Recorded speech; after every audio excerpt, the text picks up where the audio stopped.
Бізге Николай патшаның әулеті қымбат па, әлде отан қымбат па деген сауалға бүкіл Ресей думасы отан қымбат деп жауап берді.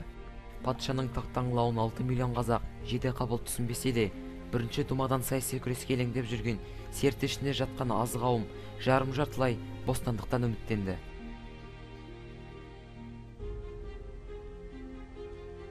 Бұл шақта Ресей саясатында өз тізгіні өзіне тәуелсіздік тұрмақ, автономия жариялаудың өзі сепаратистік әрекет деп есептелді. Алайда саяси жағдайы басқа.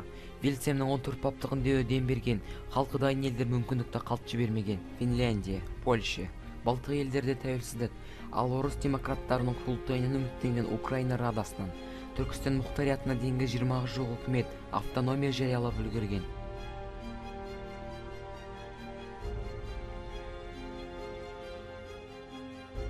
Бірақ почта, телеграф, темір жолды басып алып, контрреволюционерлерді ұстаған жерде ататын Ленин үкіметі билікке қып-қызыл қанмен келді. Ленин үшін енді демократия деген сөз буржуазиялық сандырақ болатын.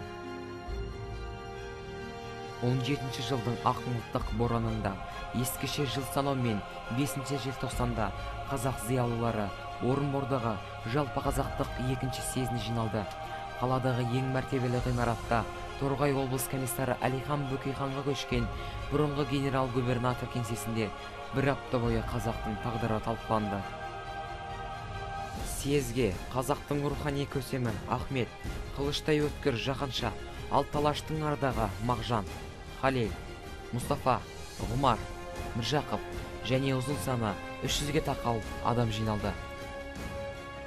Сөз бастамай тұрып, осы съезге шақырылған ардақты шешен, марқұм Ораз Ақсақал Төтілұлға дұға оқиық. Ол ағамыз кеше ғана жолға шыдамай дүниеден өтті. Жаны жанатта болсын. Аллах бір. Мен ақпан қазан революциясынан үлкен үміт күткем. Алайда үмітім ақталмады. Уақытша үкімет, оның ішінде өзі мүше болып жүрген кадет партиясының көсемдері қазаққа автономия беруге қарсы болды. Дегенімен Алаштың баласы бұл жолы болмаса жақын арада өз тізгіні өзінде бөлек мемлекет болар.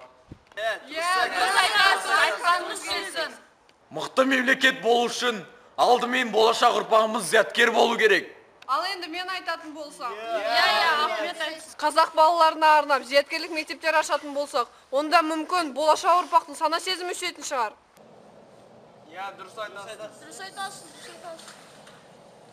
Дұрыс айтасыз, Ахмет аға. Осындай мектептердің арқасында қазақ баласы ана тілінің қасіретін болар.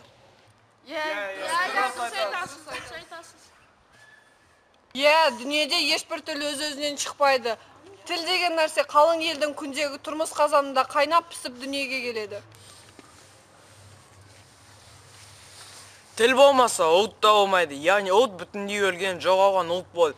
Ең әуелі ана тілі қажет. Егер ана тілін білмесең, онда сен ол ұлттың баласы емессің. Ана тілін білмей тұрып, ұлт білімін ала алмайсың. Ұлт білімі болмаса, онда әдебиеттің болмайтындығы өзі-ақ белгілі. Әдебиет жоқ ұлттың өнерде өршімейді.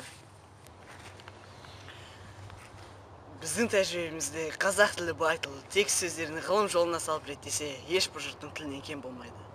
Дұрыс айтасыздар, жолдастар. Алла бұйыртса бәрін ашамыз. Мектепті де, аурухананы да, милицияны де. Тек бағдарлама жасап алсақ жақсы болар еді. Қандай ойларыңыз бар, ағайындылар? Мен басшыларды халық сайлауы қалай. Әр адам күшін игілік жолына жұмсасын. Адам баласы тең болсын. Дінісі мемлекеттен айырылсын. Әр жұрттың билігі мен соты ыңғайлы келсін. Есейген ер балалар отанын қорғауға үйренсін. Салық табысқа қарай, әділ жолымен алынсын. Жұмысшыларды ұмытпайық. Балаларымыз тегін білім алсын. Жерді халыққа тең бөліп, ақылмен пайдаланайық. Мінекей, бағдарлама да жасалды. Тек ойды жинап қағаз бетіне түсіру ғана қалды. 1917 жылғы қараша айында Әлихан Бөкейхан сайлауды жеңіп, Алашорда автономиялы үкіметінің төрағасы атанды. Онымен қоса Қазақ газетінде Алаш партиясының бағдарламасының жобасы жарияланды. Бағдарлама жобасында 10 тарау болды. Олардың әрқайсысына тақырыпша қойылды. Бағдарлама жасалып шыққанымен Әлихан Бөкейханның идеясы сол жылдары дүниеге келмеді. Ол 6 миллион қазақ тұтас территориялы, унитарлы ел болуы тиіс деп білді. Ал оған қарсы шыққан жаһанша қазақ 6 штатқа бөлініп, әрқайсысы бірінен соң бірі автономияны жариялауы керек деді. Алаш арыстандары қазақ халқының тәуелсіздік алуына алғашқы қадамдар жасады. Осыны көре алмаған орыс қасқырлары Алаш партиясының мүшелерін бірінен соң бірін жалған жаламен ату жазасына кесті.